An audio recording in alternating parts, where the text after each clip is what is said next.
నేతాజీ జీవితమే ఆదర్శం, బోస్ జీవితాన్ని స్ఫూర్తిగా తీసుకోవాలి. విద్యార్థులతో ప్రధాని మోడీ ముచ్చట్లు, ప్రతి ఒక్కరు ఆయనను స్ఫూర్తిగా తీసుకోవాలి. దేశాన్ని నిర్వీర్యం చేసి ఐక్యతను విచ్ఛిన్నం చేయాలనుకుంటున్నారు. అలాంటి వారి పట్ల జాగ్రత్తగా ఉండాలని హెచ్చరిక.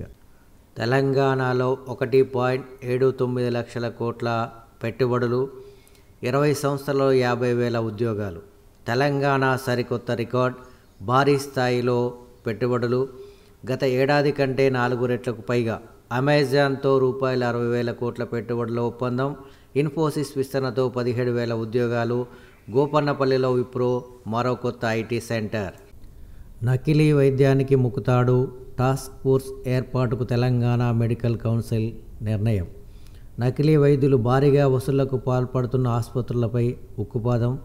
ఉమ్మడి జిల్లా యూనిట్గా వైద్యుల బృందాల ఏర్పాటు. సభ్యులుగా పోలీస్, ఆరోగ్య, డ్రగ్ కంట్రోల్, జర్నలిస్టు, ఎన్జీఓలు కూడా. ఇప్పటికే వరంగల్, నల్గొండ, మెదక్, ఆదిలాబాద్లో బృందాల ఏర్పాటు. అంచనాలకు దూరంగా ఆర్థికం. బడ్జెట్ ప్రతిపాదనల కంటే తక్కువగా రాష్ట్ర ఆదాయం. కాగ్ నెలవారీ నివేదికలలో వెల్లడి. ప్రతిపాదించిన మేరకు అందని కేంద్ర గ్రాంట్ ఇన్ ఎయిడ్. పన్నేతర ఆదాయంలోనూ గణనీయంగా తగ్గుదల. ఆశించిన మేర సమకూరని స్టాంపులు, రిజిస్ట్రేషన్ల ఆదాయం. పెరుగుతున్న ద్రవ్యలోటు, తగ్గిన మూలధన వ్యయం.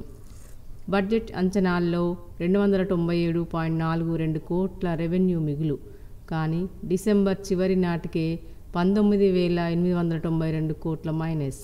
కూరగాయలు సాగు చేస్తే రాయితీల పండ్లు, పూల తోటల పెంపకానికి భారీ ప్రోత్సాహం. సాగు, స్థిర మౌలిక వసతులకు సాయం.